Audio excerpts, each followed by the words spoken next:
Hola, hola, bienvenidos nuevamente a Adaptarse con Lee. Les cuento que hace un par de meses con Jorge de Jorge's Corner empezamos un ciclo acerca de películas japonesas anime. Si recorren en mis videos de A Adaptarse con Lee, podrán ver que ya charlamos acerca de Mi vecino Totoro y El tiempo contigo. Estoy esperando a Jorge porque en un ratito vamos a estar charlando acerca de Tokyo Godfathers. Así que esperen conmigo porque Jorge de Jorge Corner va a estar conmigo en un ratito en esto que es A Adaptarse con Lee. Hola, hola, bienvenidos nuevamente a Adaptarse con Lee. Le voy a dar nuevamente la bienvenida a Jorge. ¿Cómo estás, Jorge? Hola, Liwan, ¿qué tal? ¿Cómo estás? Es un placer estar acá nuevamente para seguir charlando sobre estas películas animadas japonesas. Así que te agradezco muchísimo la invitación. Y aprovecho para darte el pie a vos porque después se nos olvida qué tiene que hacer la gente antes de ver nuestra charla. Sí, este es un buen momento para decirlo. La idea de nuestras charlas siempre es que asumimos que la persona que está mirando nuestra discusión ya ha visto la película, porque hablamos a veces acerca de cuestiones de la trama, ¿no? Y no queremos que se les arruine la experiencia de ver la película. Así que siempre recomendamos, por favor, vean la película primero, porque vale la pena, ¿no? Y de esa manera podemos sacar más provecho de nuestro análisis. Pero bueno, para contestar a tu pregunta, hoy vamos a hablar acerca de la película Tokyo Godfathers. Ese es el título que tiene en inglés. Y yo la vi con subtítulos en español. Y el título que ponían abajo es Héroes al Rescate. Así que aparentemente Héroes al Rescate sería el título de la película en español, que es un título muy interesante, ¿no? Un título que podríamos ver como tal vez un poco irónico, o tal vez la idea de que realmente cualquiera puede ser un héroe, según las circunstancias en las que se encuentre. Pero sí, esa es la película que tenemos hoy. Y como la viste por primera vez, te pregunto, ¿qué te pareció? Sabes que al principio me costó engancharme, ¿no? Con esa película porque venía de ver un anime, digamos, más tipo caricatura infantil o de adolescente, ¿no? Y esta película fue diferente para mí, pero me enganchó al principio porque toca el tema de la Navidad y creo que eso es algo que a todos nos gusta mucho, ¿no? ¿Cuál fue tu parte favorita? Claro, claro. Me gusta esa idea. Me gusta el principio también, como vos decís, porque es una película que abre con una obra teatral, ¿no? Con el tema de la Navidad, y tenemos un sermón también en el que se enfatiza esta idea de no tener casa, de no tener techo, de no tener hogar. Entonces, habíamos hablado antes de la película de Mi vecino Totoro, en la que se veía la idea de cambiar de hogar, ¿no? Mudarse. Algo similar también habíamos visto en El tiempo contigo, de Makoto Shinkai, Weathering with You, cuando hablamos de esa película, el muchacho que estaba buscando, ¿no? Mudarse a la ciudad, cambiar de lugar, buscar una casa, un hogar nuevo. Bueno, en esta película tenemos personajes que realmente no tienen hogar. Entonces, vemos cómo ese es un concepto central, obviamente, en algunas de estas películas, obviamente, porque es un tema que recurre. Así que me gustó mucho a mí el comienzo y también la idea de ese contraste que tenemos entre el niño en el pesebre, el niño Jesús en el pesebre y el niño en el basural, ¿no? Que es una escena tan fuerte para nosotros, ¿no? Ver cómo se encuentra este chico, este bebé, en el medio de la basura, ¿no? Entonces, es una película que empieza con esta idea de que pareciera que para algunas personas la vida no vale nada, pero es una película acerca del milagro de la vida, ¿no? Para estos personajes. Así que también diría que me gusta mucho cómo empieza la película.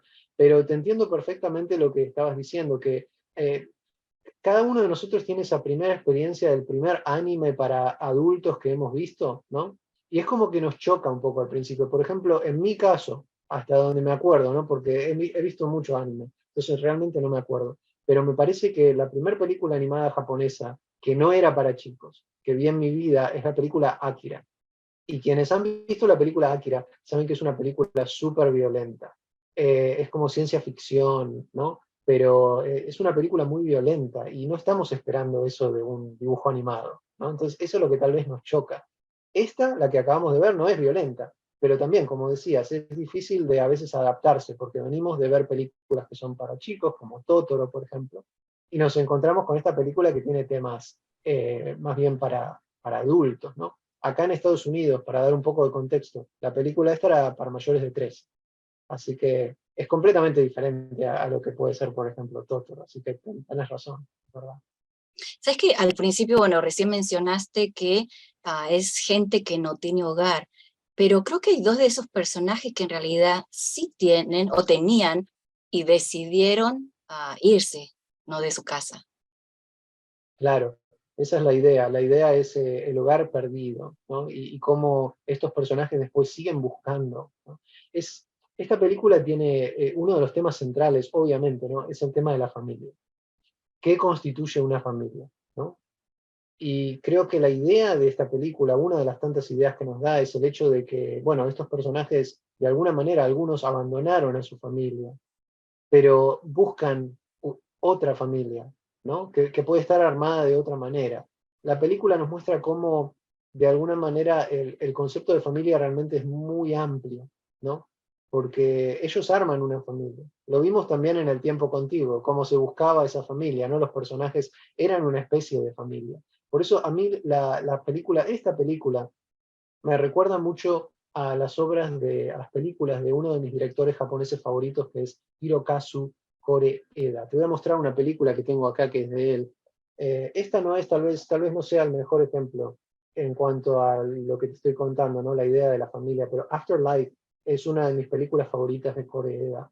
Él recibió una nominación al Oscar por la película Shoplifters, que salió hace relativamente poco. En esa sí se puede ver claramente la idea de esa exploración, ¿no? ¿Qué significa una familia? After the Storm tiene una película también, Like Father, Like Son. Son películas también que nos muestran que la familia no es a veces, digamos, tradicional, pero cuando no existe esa familia tradicional, buscamos otra familia. Y eso es lo que se ve en la película esta de Tokyo Godfathers.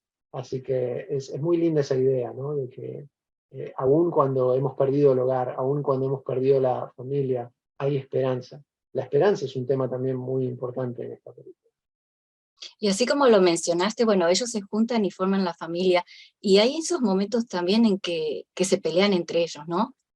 Como una familia normal. Claro, claro. Entonces, eso está incluido también, ¿no? Es como que muestra que nunca va a ser perfecto. Incluso si podemos elegir a nuestra familia, tampoco va a ser perfecto, porque el ser humano es el ser humano y siempre tenemos esos pequeños encontronazos y ese tipo de cosas. Así que eso es como que es algo que es así. Eh, ¿Sabes que quería contarte que a mí me gusta mucho Satoshi Kon, el director de esta película? Y como sabrás, él hizo solo 4 películas, porque lamentablemente falleció muy joven, ¿no? Él era del año 1963 y falleció en el año 2010 de cáncer. Entonces llegó a hacer solo 4 películas, que no sé, tal vez las puedas ver acá. Tengo Millennium Actress, tengo por supuesto Tokyo Godfathers, Paprika y Perfect Blue. La primera fue Perfect Blue, y esta película es del año 97, es una película de terror, es una película así de terror psicológico. Después tiene Millennium Actress, que es acerca de una actriz que está, digamos, ya cuando es adulta, está recordando su carrera, ¿no? Y bueno, tenemos Tokyo Godfathers del año 2003, y finalmente la última que hizo, que está basada en una novela, es Paprika, que es del año 2006, que es acerca de los sueños. Y creo que esos son dos elementos que podemos ver en esta película, porque los personajes tienen sueños en esta película, ¿no? Todos ellos, Gin, Hana y Miyuki, tienen sueños o recuerdos. Entonces yo creo que esas son como dos tramas en la obra de Satoshi Kon que las vemos perfectamente en la película Tokyo Godfathers. Por un lado los sueños y por otro lado los recuerdos. Entonces creo que de alguna manera esta película es muy linda porque combina esos dos intereses que tenía Satoshi Kon, o esas dos obsesiones, si se quiere. Y también quería mostrarte esta porque esta es otra película en la que él intervino, ¿no? La compré en Hollywood Video, como puedes ver, entonces se ve el sticker ahí todavía. Esta es una película que son en realidad una recopilación de 3, es como si fueran 3 cuentos. Y el director que planeó todo esto es Katsuhiro Otomo, que es el director de Akira, justamente. Y bueno, hay una de estas películas que se llama Magnetic Rose, o sea, la rosa magnética, que la escribió Satoshi Kon, el director de Tokyo Godfathers. Es muy interesante también, Es una película que se podría considerar de terror, en la que también entran en juego las memorias, por ejemplo, los recuerdos, todo eso. Pero tiene elementos de terror, así que no sé si a vos te va a gustar. Pero es exactamente, probablemente no. Pero es muy bueno. Así que para mí, viste, me costaría mucho, por ejemplo, decirte cuál es la película de todas estas que más me gusta, pero creo que es un director que además fue muy parejo, ¿no? Todas estas películas son excelentes. Y bueno, a mí me encanta verla en ese contexto. Quería preguntarte, ¿qué te pareció la situación que se nos presenta en esta película, ¿no? O los personajes? ¿Qué elemento te pareció interesante? A mí me llamó mucho la atención esta película porque tiene de todo, tiene humor, tiene momentos de mucho dolor y también muchos momentos de muestras de amor, ¿no? Y al principio, volviendo al tema de Navidad, me acuerdo que ellos estaban en el basurero, estaban buscando regalos y una parte que ellos decían que cada niño necesita o se merece un regalo para Navidad, ¿no? Y uno de los personajes estaba buscando una colección de libros que era como la de literatura mundial o algo así, ¿no? Y a pesar de que, bueno, en ese momento estaban viviendo en la calle, tenemos la parte cultural todavía. Es verdad, había un libro de Dostoyevsky, creo, si mal no recuerdo, Sí. que lo muestra. Me gustó mucho esa parte porque, claro, a mí me encantan los libros. ¿Te puedo mostrar un par de libros, ya que lo Dale, mencionaste? Había una cosa que a mí me encantó de esta película, es que, viste cómo está combinada la poesía, de alguna manera, ¿no? Porque tenemos esos haiku. sí, lo noté. Principalmente Hannah los pronuncia o los, digamos, declama, los dice. Pero esta es una idea que está muy presente en la cultura japonesa y hay muchas obras que combinan la poesía con la prosa, por ejemplo. Y por supuesto, tengo acá para mostrarte una obra del maestro de haiku que es Basho, ¿no? Y esta obra, por ejemplo, trae varios escritos que son de viajes. Y es muy lindo porque tenés estas descripciones hermosas, ¿no? De los paisajes que él encuentra, e intercaladas con esas descripciones están los haiku. Entonces, este es un género que está presente en la literatura japonesa desde hace muchísimo. Y otro ejemplo de eso es, que lo tengo acá en la biblioteca personal de Borges, son los cuentos de Ise. Bueno, están atribuidos acá a Ariwara no Narihira, pero este en realidad es el personaje. O sea, en realidad esta es una obra anónima. No sabemos realmente quién es el autor. Pero es lo mismo, combina, digamos, anécdotas escritas en prosa con elementos de poesía. Entonces, nuevamente, es algo que se repite, ¿no? Y que está presente en la literatura japonesa. Y creo que esta película además capta eso, porque nos muestra cosas así muy cotidianas, que podrían llegar a considerarse prosaicas, ¿no? Pero también tenemos esos momentos poéticos. Así que la literatura es un elemento que está presente de una manera muy evidente en Tokyo Godfathers. Y por eso creo que me gusta tanto esta película. Y vuelvo al principio, ¿te acordás cuando ellos, bueno, supuestamente van a la iglesia para poder comer, para agarrar la comida gratis, ¿no? Pero también al mismo tiempo, Ana está cuidando la comida, porque le dice a la muchacha, no desperdicies, ¿no? Y está recogiendo todas las migas que se les caen.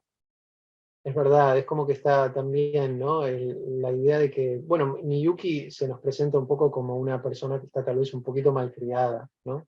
Tiene su carácter, tiene su personalidad, o sea que es bueno eso, porque realmente para vivir la situación que están viviendo, me imagino que uno tiene que ser fuerte y tener su personalidad, porque si no uno no sobreviviría en esta situación. Pero tenemos también, ¿no? Sí, es verdad, esa idea de no desperdiciar, de aprovechar todo, ¿no? Y creo que de todos los personajes, o sea, Hannah muestra como si fuera, es un poco la voz del sentido común, ¿no? Es el personaje que realmente cree en la vida como si fuera un milagro, que todo el mundo necesita esa oportunidad, ¿no? Tiene esta idea de que quiere cuidar de este bebé, es lo que siempre quiso tener, ¿no? Un hijo, en este caso una hija. Así que creo que me gusta mucho la filosofía de Hannah, comparada con los otros personajes. Creo que los otros personajes están un poquito más perdidos, ¿no? Pero es muy positivo realmente lo que nos muestra esta película, porque es una película que realmente reafirma el valor de la vida. Y además con un corazón muy bondadoso. es verdad, porque no cualquiera. Otro pensaría, bueno, tengo que sobrevivir, no puedo encargarme de esto. Creo que en un momento King dice esto, ¿no? Alguien lo dejó ahí, que se arreglen ellos, ¿no? Si alguien no quiso ocuparse de este bebé, es problema de ellos. Y siempre está esa idea, ¿no? Como seres humanos que tenemos, ¿para qué me voy a meter en problemas que no son míos? Pero sin embargo, gracias a Dios hay gente que, digamos, lo hace y se involucra y trata de ayudar y de hacerle la vida más fácil a los demás. Y por eso es que tenemos esta película, porque si no, no habría historia. Y sabes que de la parte de la bondad me voy a ir al otro extremo, ¿no? Porque hay una parte en que Jim está ahí en la calle y llega un grupo de chicos o muchachos, hombres, y no sé si por maldad o lo que fuera, lo empiezan a golpear, ¿no? De la nada. Sí, esa parte es muy triste y lamentablemente es muy real, porque cada tanto se oyen noticias así, ¿no? Las personas que viven en la calle muy a menudo son abusadas. Yo me acuerdo, siempre me acuerdo que una vez vi como un hombre que estaba en la calle pidiendo dinero, se acercaba a un auto, me imagino que es porque lo habían llamado, y vi del auto salió un brazo con una raqueta de tenis, que lo empezó a golpear. Y era un hombre mayor, ¿viste? O sea, ese tipo de cosas a mí no sé, a mí no me entran. Si no quieren darle dinero, bueno, no le den dinero, pero empezar a golpear a una persona, o sea, y lamentablemente ese tipo de cosas son muy comunes. Así que esa fue una escena realmente muy triste. Pero como vos decías, esta es una película que nos muestra muy bien todas las facetas de la vida, ¿no? Los momentos buenos, los momentos de alegría, los momentos de tristeza, los momentos de rabia, ¿no? También, porque hay mucha bronca en esta película, ¿no? Así que creo que realmente eso también tenemos que decirlo, ¿no? Que están todos estos elementos muy realistas. Pero al mismo tiempo, esta es una película que no sé realmente qué tan realista es, porque vos te habrás dado cuenta el papel que juega la casualidad en esta película, ¿no? O ¿En sea, qué sentido? es, hay cosas que realmente son muy, nos presentan situaciones a veces que son muy difíciles de creer, pero que podemos tomar, por ejemplo, el bebé tiene muchísima suerte, ¿no? Se salva muchas veces a lo largo de la película, a veces de maneras prácticamente fantásticas. Esta es una película en la que tenemos que preguntarnos, ¿lo que se nos está mostrando son casualidades o es que realmente hay un destino detrás de nuestras vidas, que hay una providencia, ¿no? Entonces, algunas cosas pueden llegar a considerarse como ejemplos de sincronicidad, pero hay otras que no. Por ejemplo, eh, ¿qué ejemplo te puedo dar? El padre de Miyuki es policía y lo encuentran al final, porque justo llega él en ese momento. Después, la hija de Gin era enfermera, ¿no? Y también cómo vuelve a aparecer el nombre de Kyoko. Todo parece, todas las chicas que aparecen se llaman Kyoko. Entonces, todas esas cosas, todos esos pequeños, o no tan pequeños a veces, ejemplos de casualidades. No es una película en ese sentido realista, porque nos está pidiendo que aceptemos muchas cosas que uno diría, bueno, pero es demasiada casualidad. Pero a mí me parece que eso es porque la película nos quiere decir que en realidad hay un destino. Y en realidad yo creo que estamos rodeados a veces de esas, entre comillas, casualidades. Lo que pasa es que no nos damos cuenta, no las notamos. O decimos, ah, bueno, pero es una casualidad, no tiene importancia, esas cosas pasan. Pero si nos pusiéramos a mirar y a buscar ese tipo de casualidades, nos daríamos cuenta de que hay un montón, porque es como que todo está conectado, hay interconexiones entre todo. Y esa es una de las cosas que vemos acá.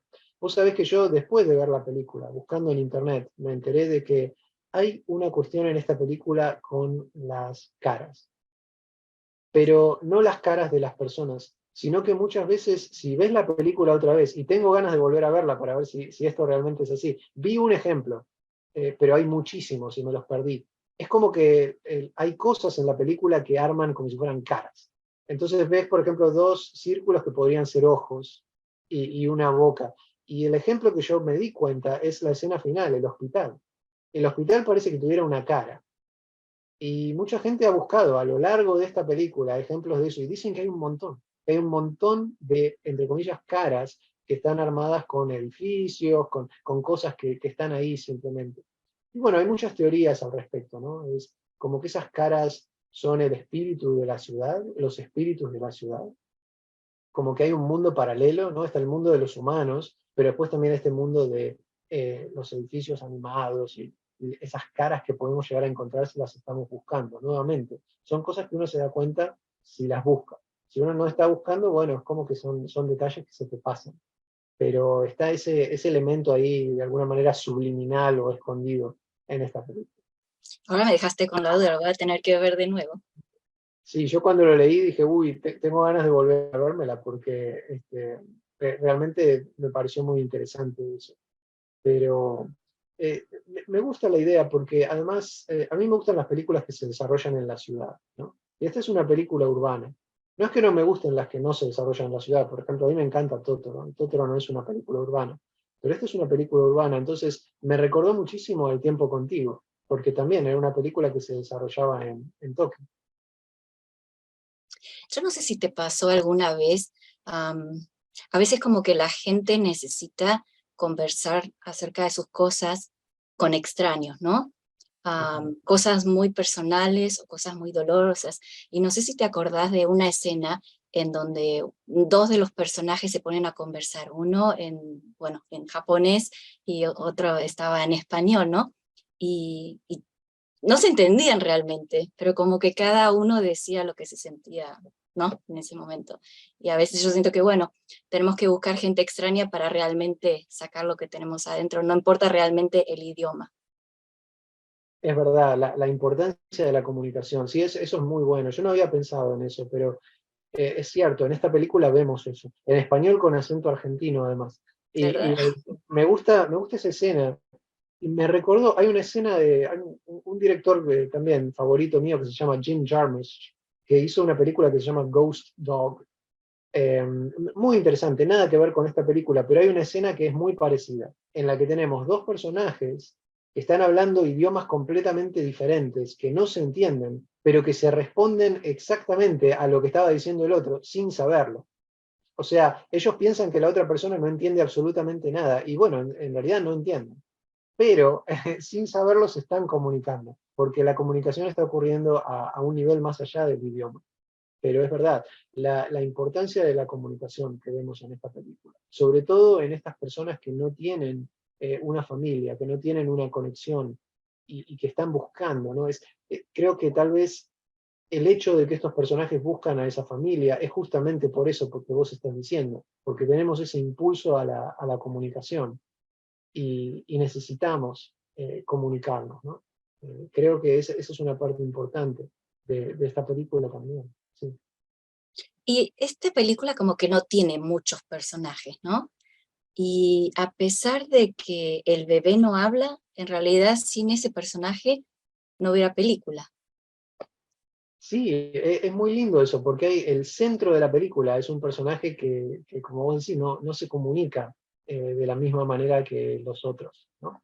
Así que me parece que es también, ¿no? Muy buena idea esa de centrar la película en el personaje del bebé, porque todo ocurre alrededor de este bebé. Vos sabés que había una película, hay una película francesa del año 85, eh, que se llama, a ver, en español el título era Tres hombres y un biberón, se llama. Después la volvieron, hubo un remake en inglés con Tom Selleck, que creo que se llamaba Three Men and the Cradle, algo así, o esa era la original, creo que la otra era Three Men and the Baby, o sea, tres hombres y un bebé. Que exploraba un poco también qué hacen los hombres cuando no hay mujer y tienen que criar a un bebé o cuidar a un bebé y todo eso. El único motivo, te cuento honestamente, por el que vi aquella película, que es una película francesa, la original, es porque es del año 85, que es el mismo año que salió La Historia Oficial, que fue la primera película argentina que recibió el Oscar. Y esta película francesa estuvo nominada también para ese Oscar, o sea que compitió con La Historia Oficial. Y me gustó mucho porque es una comedia y tiene muchos elementos en común con Tokyo Godfathers. Porque bueno, es diferente la idea, porque esa se enfoca en tres hombres, ¿no? Acá tenemos tres personajes que representan, digamos, identidades diferentes, muy bien seleccionados además. Pero también la idea es, bueno, ¿qué hace la gente cuando encuentra de repente un bebé y no sabe cómo cuidarlo? Pero eh, creo que es interesante porque por momentos hay momentos muy fuertes. Por ejemplo, habrás recordado ese caso que la madre está a punto de suicidar, a punto de tirarse del puente en la película. Que también, entre paréntesis, es un caso un ejemplo de coincidencia, entre comillas. Porque justo estaban hablando del suicidio en ese momento los dos personajes, y justo encuentran a esta mujer y le salvan la vida. Después se complica, por supuesto, la historia, pero la idea está ahí. La idea de ellos era salvar una vida. Entonces, nuevamente, caemos en esa idea, ¿no? De que vale la pena vivir. Eso es lo que está diciendo esta película. Vale la pena estar vivo, como decía el personaje en la película Caballos Salvajes. Eh, Así que, sí, yo te digo, a mí me gustó muchísimo. Me encantó esta película. Creo también que otro tema que me pareció a mí importante es el tema del sacrificio personal, sacrificarse por los demás, ¿no? Eh, Está esa historia que cuenta Hannah, ahora no me acuerdo, era el demonio rojo y el demonio azul, ¿no? Que uno se había sacrificado por el otro, y bueno, la identificación ahí de Hannah con uno de esos personajes, el que se sacrifica por los demás, ¿no? Es una situación muy difícil, ¿no? Es una postura muy difícil, pero que, eh, ¿cómo lo puedo decir? Creo que es una manera de darle sentido a la vida de uno. Y te acordás que habíamos hablado de algo parecido con El tiempo contigo, porque la chica esta del sol que se sacrificaba, ¿no? Por los demás personajes, por toda la ciudad, para que toda la ciudad pudiera tener ese momento de sol. Entonces, nuevamente, el sacrificio también es un tema que podemos ver a lo largo de varias de estas películas, porque lo tenemos ahí en estas dos, El tiempo contigo y Tokyo Godfathers. Así que ese es otro tema recurrente bueno, que yo encontré comparando estas dos películas que vimos así seguidas. Viste que, bueno, a veces la gente dice, los lazos sanguíneos no son tan fuertes, ¿no? Que los amigos es la familia que uno puede elegir. Pero al mismo tiempo, por ejemplo, Hannah, en cierta manera, ella después regresa, ¿no? Con su mamá, a pesar de todo lo que pasó. Gin encuentra a la hija y la hija realmente dice que estuvo buscando a su papá. Miyuki, a pesar de todo, el papá estaba desesperado por reunirse nuevamente con ella. Y recién mencionaste, ¿no? Que al final el bebé, bueno, regresa a los brazos de la mamá. Así que en cierta manera esos lazos sanguíneos sí siguen siendo muy fuertes. Sí, sí, y además de una manera que uno no lo percibe. Es como que eso también, la película está diciendo que las familias se encuentran de alguna manera. Y por eso te decía que, por un lado, alguna persona podría decir, bueno, pero es demasiada casualidad, ¿no? O sea, Tokio es una ciudad muy grande. Que se encuentren todos estos personajes, que la enfermera es la hija, que el policía es el padre, y todas estas cosas. Pero no sé, o sea, no sé, han ocurrido cosas más extrañas, ¿no? Que es como suelen decir. Hay muchas, es como te decía, yo creo que hay muchísimas casualidades en la vida que, bueno, a veces, o bueno, la lotería, ¿no? Al final. También, algo que mucha gente tal vez tendría dificultad en creer, en decir, bueno, sí, está bien. Eh, pero para mí es así, y lo podemos ver en este ejemplo que vos das de la familia, de cómo se encuentran, como casi un magnetismo que los lleva a estar juntos. Creo que es una cuestión providencial en este caso. ¿O tenés alguna película para recomendarnos para la próxima? Sí, para discutir. Nuestra próxima película para explorar, digamos, va a ser un clásico. Vamos a volver a hablar acerca de la obra de Miyazaki. Como hicimos, empezamos nuestro ciclo de anime con Mi vecino Totoro, que es realmente un peliculón, ¿no? Y se ha convertido en un clásico por muchísimos motivos. Pero para la próxima, quería ver si podíamos discutir el viaje de Chihiro, ¿no? Que es Spirited Away, como se la conoce en inglés, un súper clásico. Esta, si mal no recuerdo, fue la primera película de Miyazaki que vi en mi vida. O sea, realmente creo que esta fue la primera película de animación japonesa que vi conscientemente, sabiendo específicamente que estaba viendo un género, ¿no? Con esta idea de contexto y de género. Y además es la película que ganó el segundo Oscar a la mejor película animada. La primera fue Shrek, no sé si te acordás de Shrek. la primera de todas, muy buena también, pero está bien, el premio este empezó en el 2001, si mal no recuerdo, 2000 o 2001, y el segundo premio se lo dieron a esta película. Ojalá hubieran continuado dándole premios a las películas de animación japonesa, eso lamentablemente no ocurrió, pero me parece importante que lo hayan hecho, ¿no? Y creo que eso dice, ¿no? Qué tan importante es esta película, que hasta hace poco eh, había sido la película animada japonesa más vista de todos los tiempos. Hace muy poco hay otra película que salió el año pasado, que digamos, la destronó, le sacó el puesto. Pero por muchísimos años había sido la más taquillera y es una película muy rica. Así que ese va a ser nuestra próxima discusión. Me encantó la portada y la cara del personaje. Te agradezco muchísimo nuevamente, Jorge, por haber estado hoy con nosotros. Y bueno, voy a ver nuevamente la de Tokyo Godfather porque quiero ver todo eso que me contaste acerca de las caras y obviamente la próxima de Spirited Away. Muchísimas gracias por haber pasado, bueno, haber estado hoy con nosotros y por compartir esta charla.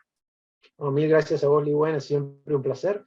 Así que bueno, vamos a ver qué nos parece el viaje de Chihiro o Spirited Away. Y bueno, a ver qué se nos ocurre acerca de esta gran película. Mil gracias nuevamente.